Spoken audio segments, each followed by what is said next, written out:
Shalom, salam damai sejahtera kepada semua pemirsa yang diberkati oleh Tuhan Yesus. Senang kita berjumpa kembali di pelajaran Sekolah Sahabat pelajaran yang ke-9 dengan judul Gereja dan Pendidikan. Ayat hafalan 1 Tesalonika 2 ayat 6-8 firman Tuhan. Juga tidak pernah kami mencari pujian baik dari kamu maupun dari orang-orang lain, sekalipun kami dapat berbuat demikian sebagai rasul-rasul Kristus. Tetapi kami berlaku ramah di antara kamu, sama seperti orang ibu mengasuh dan merawati anaknya. Demikianlah kami dalam kasih sayang yang besar akan kamu. Bukan saja rela membagi Injil Allah dengan kamu, tapi juga hidup kami sendiri dengan kamu, karena kamu telah kami kasihi. Untuk mengawali pelajaran ini, mari kita undang kuasa Tuhan. Kita bersatu dalam doa. Bapa kami yang di sorga, terima kasih atas segala berkat kasih yang Tuhan berikan di tengah hidup kami. Tuhan mengizinkan atas kehidupan bersama dengan kami, tanda bukti kasih Yesus terjadi dalam kehidupan kami. Saat ini Tuhan, kami akan belajar dari pelajaran Sekolah Sahabat. Urapi kami dengan kuasa-Mu agar kami dapat memahami pelajaran ini dan mengaplikasikannya. Iman kami semakin bertumbuh dan kami semakin berpengharapan akan kedatangan-Mu yang tidak lama lagi. Berkati semua pemirsa dimanapun mereka berada. Kasih Yesus menjadi bagian mereka. Ampunkan kami dari setiap kesalahan yang kami perbuat. Di dalam anak-Mu Yesus kami berdoa dan mengucap syukur. Amin. Pemirsa yang diberkati oleh Tuhan Yesus, pelajaran Sekolah Sahabat kita pekan ini gereja dan pendidikan. Jika kita berbicara tentang gereja, tentunya yang terlintas dalam pemikiran kita adalah tempat beribadah. Dan di dalam gereja ada umat-umat Tuhan yang datang beribadah, bernyanyi, dan berdoa serta membaca firman Tuhan.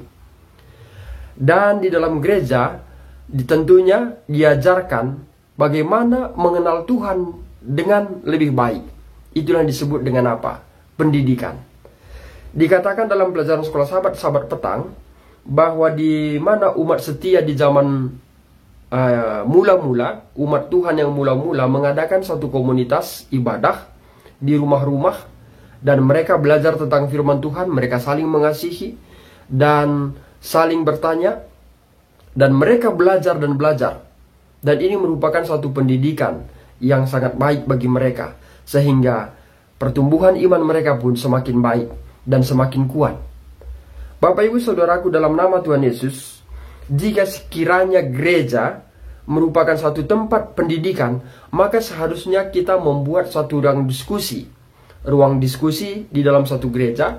Dan apabila dari antara umat-umat Tuhan dalam gereja tidak memahami apa yang disampaikan oleh si pengkhotbah, contohnya, maka umat-umat Tuhan yang tidak memahami bisa menyampaikan pertanyaan, dan yang membuat khotbah atau sebagai pendeta atau penatua gereja dapat memberikan suatu pelajaran kepada yang bertanya. Tentunya pelajaran tentang firman Tuhan. Dan tentunya yang bertanya juga tidak memberikan pertanyaan-pertanyaan yang bodoh.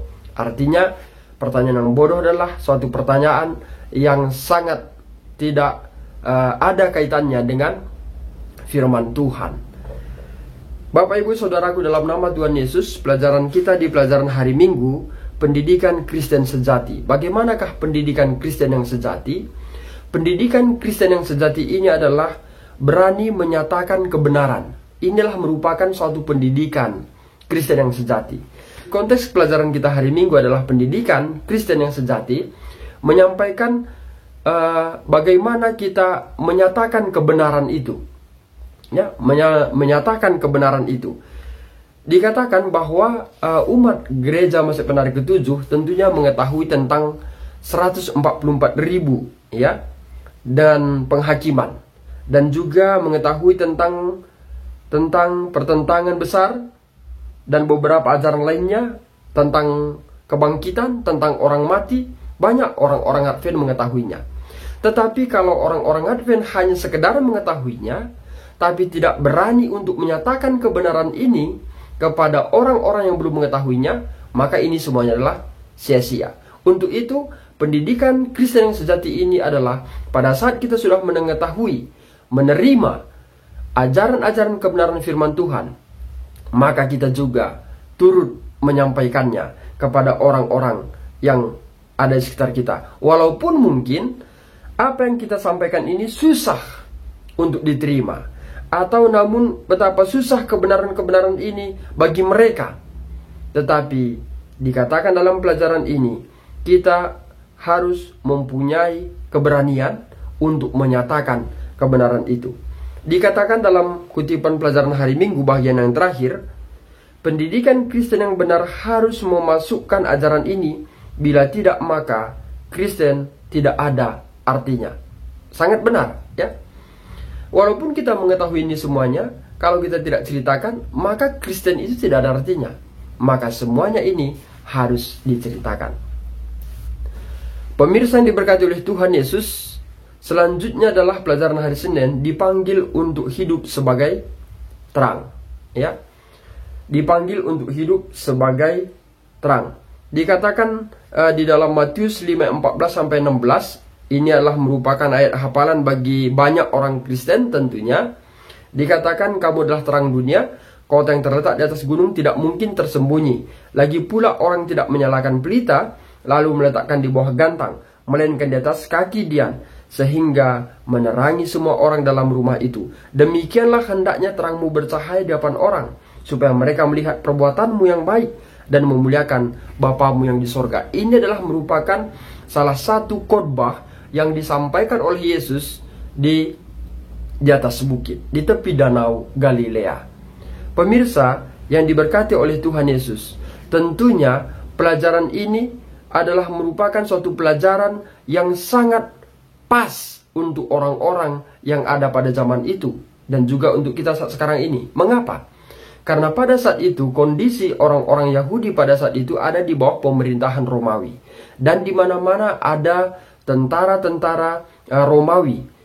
Apabila orang-orang yang berkumpul pada saat itu, mungkin juga orang-orang yang berkumpul bersama dengan Yesus pada saat itu yang mendengarkan khotbah Yesus, apabila terjadi huru-hara, maka mereka akan ditelanjangi di atas kayu salib, dihukum, dan lain sebagainya.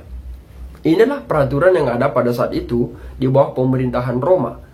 Nah, Bapak Ibu Saudaraku dalam nama Tuhan Yesus, namun walaupun demikian, Yesus tetap menyampaikan supaya orang-orang yang mengikut Yesus, yang menerima ajaran Yesus itu, yang berkumpul pada saat itu, dan juga kepada kita saat sekarang ini, supaya tetap menjadi terang, ya. Kita harus menjadi terang. Walaupun dikatakan dalam pelajaran sekolah sahabat kita ini, orang-orang Yahudi pada saat itu yang mendengar khotbah Yesus dan sebukit, pada umumnya dikatakan mereka sangat takut dengan kegelapan, ya. Tadi kita sudah singgung, karena mereka ada di bawah kekuasaan Roma pada saat itu. Nah, pemirsa yang diberkati oleh Tuhan Yesus, untuk itu bahwa kita sebagai umat-umat Tuhan dihimbau untuk hidup di dalam terang, supaya orang mengetahui bahwa kita adalah milik kepunyaan Bapa kita yang di sorga. Dikatakan kutipan sekolah sahabat bahagian terakhir hari Senin dikatakan demikian. Akan tetapi di sini Yesus memintakan kepada pendengarnya untuk hidup sebagai terang, untuk menjadi pemurah, suci dalam hatinya, untuk menjadi pembuat damai. Pendidikan Kristen haruslah dalam ajarannya mengajarkan kepada murid-muridnya untuk menjadi terang dalam dunia, maupun membuat pilihan dan keputusan yang tepat, menyatakan kenyataan dan kebaikan Tuhan kepada orang lain. Pemirsa yang diberkati oleh Tuhan, saudara dan saya dipanggil untuk menjadi terang kepada dunia, kepada orang yang di sekitar kita, dan menyatakan dengan tepat akan kebenaran firman Tuhan. Pelajaran kita hari Selasa, hidup sebagai murid-murid. Bagaimanakah hidup sebagai murid-murid? Kita lihat dalam pelajaran sekolah sahabat kita ini, bahwa hidup sebagai murid-murid memperdulikan dan mengasihi. Seorang murid harus memperdulikan situasi sekelilingnya, tanggap, ya. Dan bukan hanya peduli, tapi juga mengasihi. Hal ini diberikan oleh Yesus kepada murid-muridnya selama 3 tahun kurang lebih. murid-murid menerima didikan dari Yesus. Dan Yesus membiarkan murid-murid untuk terjun ke masyarakat untuk menyampaikan firman Tuhan dan menghadapi rintangan, sehingga murid-murid dapat tahan dan dapat paham bagaimana menyampaikan Injil kebenaran ini kepada banyak orang. Khususnya pada saat itulah orang-orang Yahudi yang sangat banyak pada umumnya tidak percaya dengan kelahiran, tidak percaya dengan apa yang diajarkan oleh Yesus Kristus. Tetapi sebagai murid, mereka harus menghadapi rintangan ini semuanya. Mereka membawa Injil kebenaran ini. Sehingga dikatakan dalam pelajaran kita ini, murid-murid harus memperdulikan dan mengasihi. Dan seterusnya, murid-murid juga harus terlibat dalam kehidupan masyarakat, ya, terlibat dalam kehidupan orang-orang di sekitarnya. Tidak menjadi orang yang menyendiri, ya. Sebagai umat-umat Tuhan yang telah dibentuk menjadi murid, kita harus berbaur untuk menyampaikan Injil kebenaran firman Tuhan ini, ya. Dan seterusnya, hidup sebagai murid-murid, kita akan memberitakan tentang firman Tuhan ini dengan berani, ya, dengan berani. Jangan takut-takut. Tidak ada sanksinya, ya. Kenapa? Karena jaminan yang diberikan oleh Tuhan Yesus melalui kitab Matius 28 ayat 19 sampai 20. Ayat 20 bagian terakhir dikatakan apa? Aku akan menyertai kamu sampai akhir zaman. Ini merupakan satu janji, jaminan bahwa Tuhan tidak akan membiarkan kita saat kita menyampaikan Injil. Untuk itu, hidup sebagai murid, jangan pernah takut untuk memberitakan firman Tuhan. Dikatakan dalam pelajaran sekolah sahabat kita, sebagai seorang murid Yesus, kita hari ini harus selalu berusaha menjadikan Yesus sebagai pusat baik dalam persekutuan kita maupun dalam kebaktian kita. Ini sangat jelas, ya. Bisa saja mungkin kita membuat suatu ibadah kelompok yang kecil untuk pendalaman Alkitab, tetapi bisa saja setelah kita mendalami Alkitab, ngaur, ya. Ngaur, obrolan sudah mulai melebar ke sana dan ke sini, dan akhirnya timbul apa? Timbul dosa.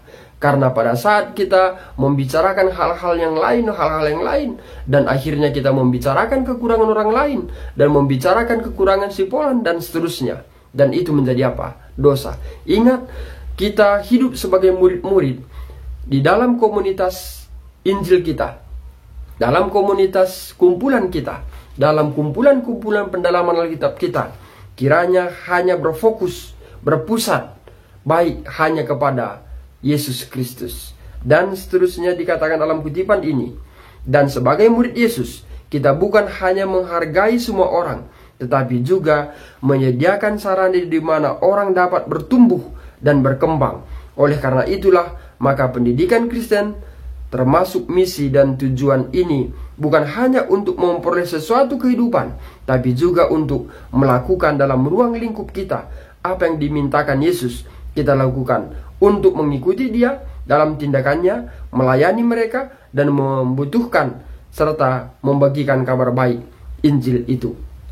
Pemirsa yang diberkati oleh Tuhan Yesus, ya, di dalam menyampaikan Injil ini sebagai murid Yesus, kita juga bukan hanya menghargai, tapi juga berusaha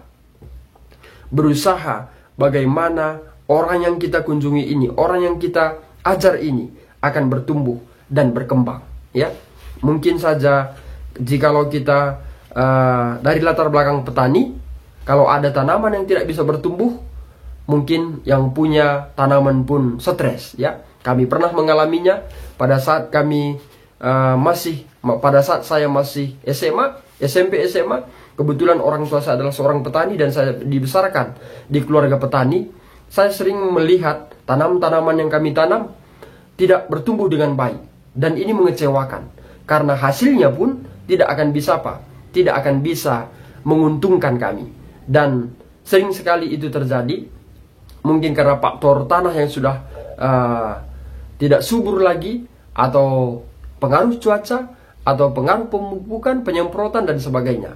Nah, Bapak Ibu Saudaraku dalam nama Tuhan Yesus, apabila yang kita sampaikan Injil ini, apabila kita menginjil, tentunya sasaran utama kita supaya murid ini dapat bertumbuh dan berkembang dalam iman kepercayaannya kepada Yesus. Bukan hanya sekedar ngobrol-ngobrol, tetapi tidak memberikan pertumbuhan di dalam imannya.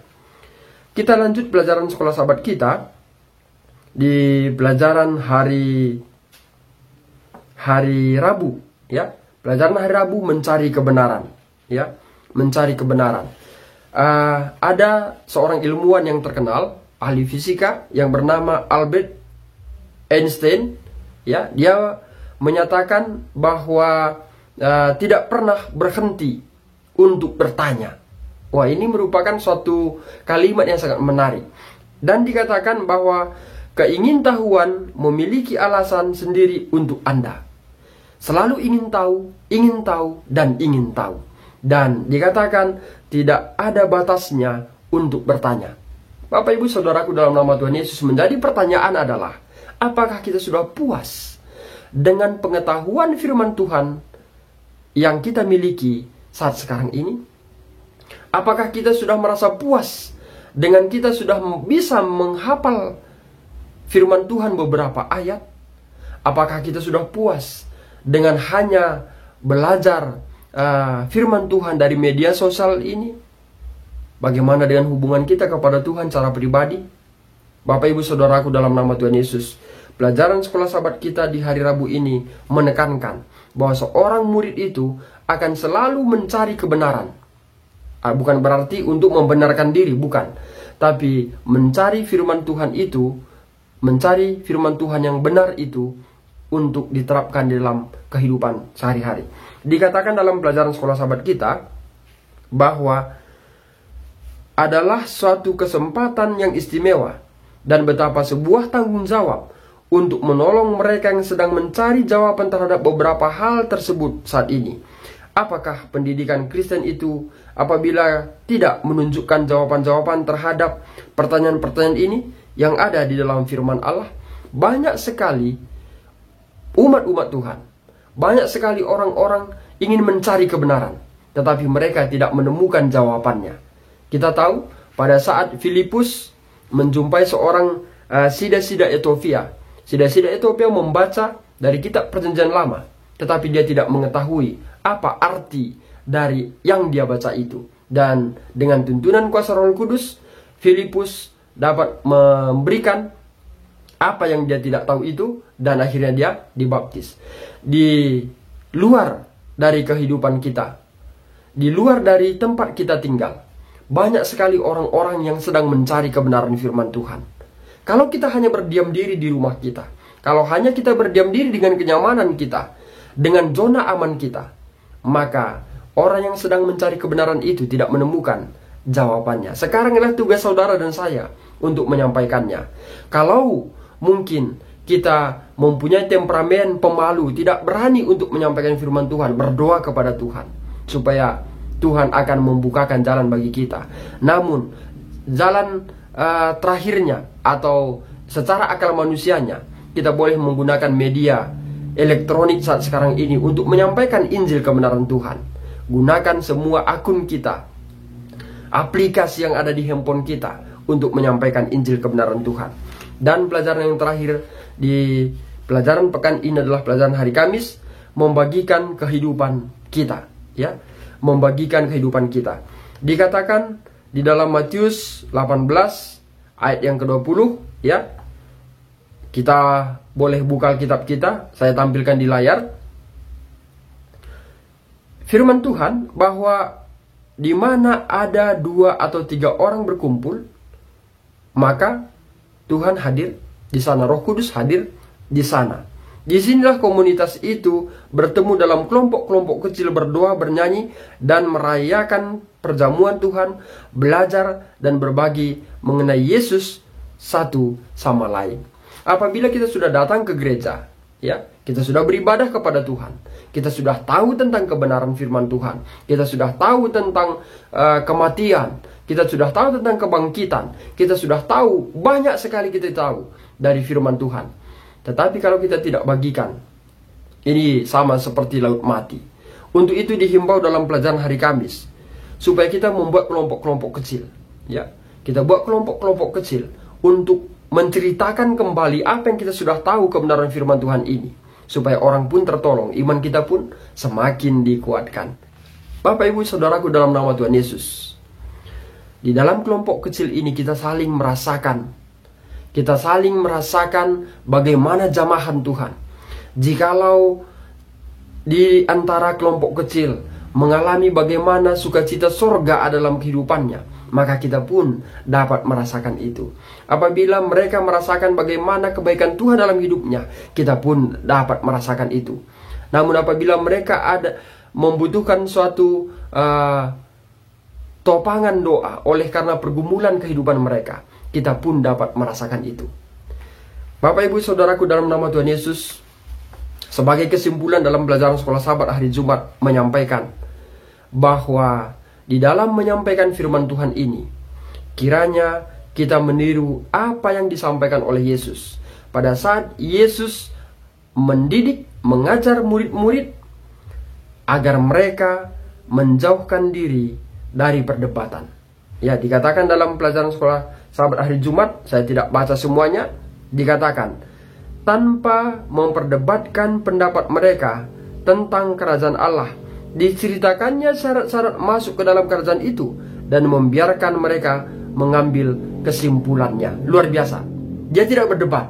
Dia tidak mengatakan, oh agama saya yang benar. Dia tidak mengatakan bahwa, oh agamaku yang benar.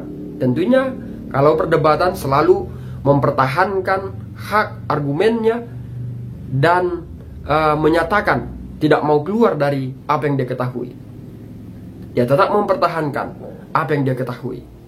Bapak, Ibu, Saudaraku dalam nama Tuhan Yesus, sistem yang dibuat oleh Yesus, dia hanya menceritakan bagaimana jalan masuk ke surga. Dia tidak mau berdebat dengan ahli-ahli Taurat. Dia tidak berdebat dengan orang-orang yang menyangkal, menyanggah atau menghalangi apa yang disampaikan oleh Yesus tentang kebenaran firman Tuhan. Tetapi dikatakan, Yesus hanya menceritakan tentang kerajaan Allah, dan biarlah orang lain akan menyimpulkannya, akan mengambil kesimpulan apakah menerima firman itu atau tidak menerima firman yang diajarkan oleh Tuhan. Demikianlah Yesus mendidik murid-murid. Dikatakan dalam buku Alfa Omega jilid 5 halaman 319. Bapak, Ibu, Saudaraku dalam nama Tuhan Yesus, pelajaran sekolah sahabat pekan ini telah mengingatkan kita bagaimana pentingnya gereja dan pendidikan. Gereja adalah merupakan satu tempat ibadah di mana terdapat umat-umat Tuhan untuk belajar firman Tuhan. Akan dibuat kelompok-kelompok kecil untuk menceritakan kebenaran firman Tuhan. Dan kita dididik oleh firman Tuhan, oleh Alkitab menjadi murid. Apabila kita sudah menjadi murid, maka kita tidak cukup hanya menjadi murid. Tidak cukup hanya mengetahui apa yang telah diajarkan kepada kita, tapi kita juga harus menyampaikan ini kepada orang lain. Walaupun orang lain itu bisa saja menolaknya, walaupun kita susah untuk menyampaikannya, tapi kita harus menyampaikan firman ini sehingga kebenaran firman ini sampai kepada orang yang belum mengetahuinya. Demikianlah firman Tuhan melalui pelajaran sekolah sahabat di pelajaran 9. Kiranya Tuhan memberkati kita. Mari kita tutup dengan doa. Terpujilah namamu, Bapa kami yang di sorga, atas waktu yang indah Tuhan berikan bagi kami untuk dapat belajar dari pelajaran sekolah sahabat, gereja, dan pendidikan. Sangat luar biasa untuk memotivasi kami, agar kami benar-benar menjadi seorang murid yang dapat menyatakan kebenaran firman Tuhan, baik di kelompok-kelompok kecil kami, baik di mana kami berada, di tengah masyarakat. Kiranya kami dapat berbaur untuk menyampaikan Injil kebenaran ini, sehingga banyak orang akan mengetahui bahwa kebenaran tentang kerajaan sorga, dan mereka pun diselamatkan melalui tuntunan kuasa Roh Kudus Tuhan. Bapa di sorga, kiranya kami menyampaikan firman Tuhan ini dengan menyatakan kebenaran, bukan untuk berdebat. Terpujilah namamu Tuhan. Dalam anakmu Yesus kami berdoa dan mengucap syukur. Amin. Demikianlah pelajaran sekolah sahabat kita pekan ini. Semoga melalui pelajaran ini iman kita pun semakin dikuatkan, dan menjadi sukacita di dalam menantikan kedatangan Yesus yang kali kedua. Apabila video ini menjadi berkat bagi kita, mari kita bagikan kepada teman-teman kita supaya mereka pun dapat menerima, supaya mereka pun dapat mendengarkan firman Tuhan ini dan menguatkan imannya. Pemirsa, apabila video ini menjadi berkat bagi kita, jangan lupa bagikan kepada teman-teman kita supaya mereka juga dapat mendengarkan video ini dan imannya pun akan semakin dikuatkan dan dia pun menjadi seorang murid yang dapat membagikan kembali firman Tuhan. Jangan lupa subscribe. Jangan lupa subscribe. Jangan lupa subscribe. Jangan lupa subscribe. Jangan lupa subscribe, like, komen, dan akhir kata kami sampaikan Tuhan Yesus memberkati.